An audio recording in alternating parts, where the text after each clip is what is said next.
Robin और आप देख रहे हैं रोबिन रे। कैसे आप लोग? उम्मीद करता हूँ सभी लोग बहुत अच्छे होंगे। मैं फिर से आप लोगों के सामने आ चुका हूँ और अभी कल या परसों एक मूवी का ट्रेलर आया था जिसका नाम है वीर सावरकर, जिसमें रणदीप हुड्डा वीर सावरकर जी की भूमिका निभा रहे हैं।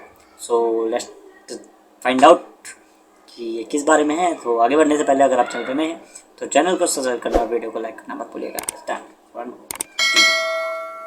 हम सब ने पढ़ा है कि भारत को आज़ादी अहिंसा से ही मिली है। ये वो कहानी नहीं है। You met him once, so what do you say? Quite frankly, sir, he's पहले ही the शॉट से most आपको पता dangerous लग जाता है man कि I've ever कहानी met. किस बारे में है। Because in just one meeting, he almost had me convinced that we are in the wrong. 1857 की लड़ाई में हिंदू और मुसलमान एक होकर लड़े थे, क्योंकि देश धर्म से ऊपर होता है। मातसीनी ने अखंड इटली बनाया था, हम अखंड भारत बनाएंगे।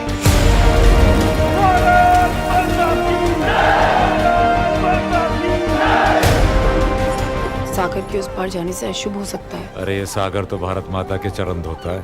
पूरी दुनिया घुमा के मुझे फिर से तुम्हारे पास ले आएगा। Savarkar ji, myself M.K. गांधी। हिंसा से संघर्ष हो सकता है पर समाधान नहीं।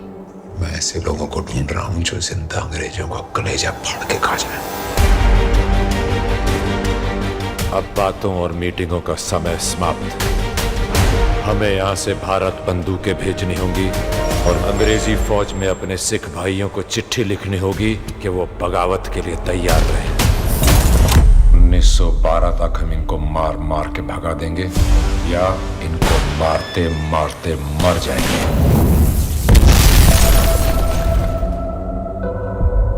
पहली बार किसी को 2 उम्र कैद की सजा दी है। ऊपर वाले ने एक जिंदगी दी थी, जज साहब ने 2 दे दी। आज हम अंग्रेजों के पक्ष में लड़ेंगे तो कल वो भी हमारी मदद करेंगे। जर्मनी और जापान के आधुनिक हथियारों के साथ अंग्रेजों पे हमला कीजिए। मैं इस महान किताब को अंग्रेजी में ट्रांसलेट करके नई पीढ़ी तक पहुंचाना चाहता हूँ। ला इलाहा इल्लल्लाह मोहम्मद रसूल अल्लाह। दो खाना इसको। ये आजाद हिंदुस्तान में डेमोक्रेसी नहीं बल्कि सल्तनत चाहते हैं। अंग्रेजों के जाने के बाद भारत को सल्तनत बनाने का प्रयास किया गया तो हम मुगलों का राज दोबारा नहीं आने देंगे। फौज में भर्ती हो जाओ, ट्रेनिंग लो, फिर समय बताएगा कि उस बंदूक की नली किस ओर घुमाने की।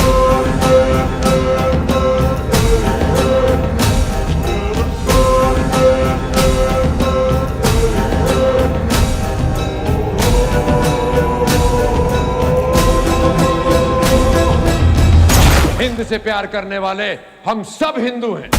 अखंड भारत की, अखंड भारत की।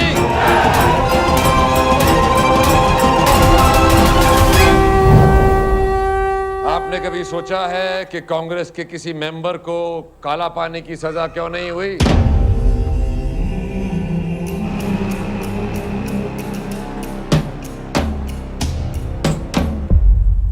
तो ट्रेलर पे बात करने से पहले मैं सावरकर जी के बारे में कुछ बात करना चाहूँगा कि बीते कुछ सालों में 2014 के बाद से खासकर सावरकर जी के ऊपर बहुत सारी बातें उठी हैं, चाहे वो राइट विंग हो, चाहे वो लेफ्ट विंग हो, चाहे वो बीजेपी हो, कांग्रेस हो।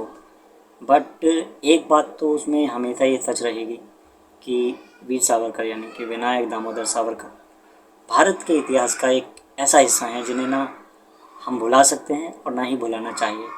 और इस बात से कोई भी डिनाई नहीं कर सकता कि उन्हें एक बार नहीं 2 बार काला पानी की सजा हुई है। और इस ट्रेलर के अंत में जो एक सीन है, जो एंड में, कि आपने कभी सोचा, जो सावरकर जी संबोधित कर रहे हैं एक सभा को कहते हुए, कि आपने कभी सोचा है कि कांग्रेस के किसी लीडर को काला पानी की सज़ा नहीं हुई। तो इसी से इस ट्रेलर के इंटेंशन साफ हो जाते हैं कि मेकर्स कोई भी शुगर कोटेड बात नहीं करने वाले हैं इसके अंदर। और दूसरा, अगर मैं ट्रेलर की बात करूं तो ट्रेलर बहुत ही वेल मेड है। टेक्निकल एस्पेक्ट से बात की जाए तो बहुत ही अच्छा लग रहा है। आज से 112 113 साल पहले के भारत को जिस तरीके से दिखाना चाहिए उस तरीके से दिखाया गया है, कोई भी कमी नहीं छोड़ी गई है ट्रेलर के अंदर। मैं देख सकता हूँ इस चीज़ को। दूसरा, अगर मैं रणदीप हुड्डा की बात करूँ, रणदीप हुड्डा की, सो वीर सावरकर की भूमिका निभाने में इन्होंने मेरे ख्याल से बहुत ही उम्दा काम किया है। बखूबी तरीके से उन्होंने सावरकर जी को पर्दे पर उतारने की कोशिश की है कि अगर किसी ने उन्हें देखा होगा, अगर उनकी आपने किताबें पढ़ी हैं, उनका कभी जीवन चरित्र पढ़ा है, तो आपको पता लग जाएगा कि रणदीप हुड्डा ने जिस तरीके से उनके कैरेक्टर को अलाइव करने की कोशिश की है, ज़िंदा करने की कोशिश की है, बहुत ही बेहतरीन तरीके से। बाकी अगर मैं कुछ चीज़ें हैं जहाँ पॉलिटिकल तौर पे नहीं जाना चाहूँगा, पॉलिटिक्स के तौर पर, बट काला पानी की सज़ा कोई मजाक बात नहीं है। इंसान दम तोड़ देता है। वहाँ पे इतनी जातियाँ होती थी अंग्रेज़ों द्वारा उन पर, और क्या क्या नहीं करवाया जाता था, काल कोठरियों में डाल दिया जाता था, पानी नहीं दिया जाता था, महीनों महीने उन्हें धूप देखने को नहीं मिलती थी, खाना भूखे प्यासे रहना पड़ता था, ऐसे गंदे माहौल में रखा जाता था कि शायद जानवर भी ना रहें। उसके बावजूद भी सावरकर जी भारत की आज़ादी के लिए आखिरी सांस तक लड़ते रहे, आखिरी दम तक लड़ते रहे। जहाँ एक तरफ गांधी जी थे जो नॉन वायलेंट का रास्ता अपनाते थे, तो दूसरी तरफ कुछ लोग ऐसे भी थे, चाहे वो भगत सिंह हो, चाहे वो सावरकर जी हों, चाहे वो चंद्रशेखर आज़ाद हों।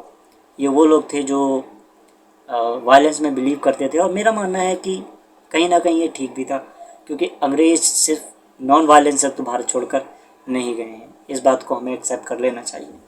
खैर, overall it's a great trailer. अच्छा लगा देखकर कि जो इतिहास कहीं पन्नों में खोकर रह गया था, उसे अब दिखाया जा रहा है आने वाली पीढ़ी को, जनरेशन को, जिससे लोग जान सकें।